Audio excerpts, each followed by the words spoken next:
You've heard me say it before that a good night's sleep is so valuable. That's when you heal from injury. It's when children grow.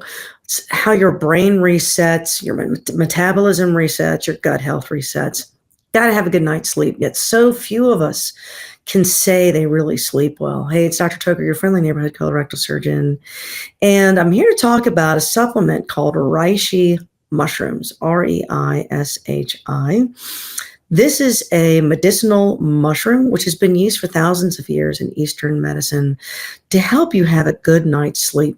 It's easy enough to consume. It really doesn't have much of a taste to it. It's powder you can mix in warm water like a tea, or better yet, mix it into your valerian root tea at night. That's what I do. And everyone calm down. You're not going to have some psychedelic trip because of this type of mushroom. It's a food source that's been used for thousands of years. And I hope you give it a try because it definitely can help.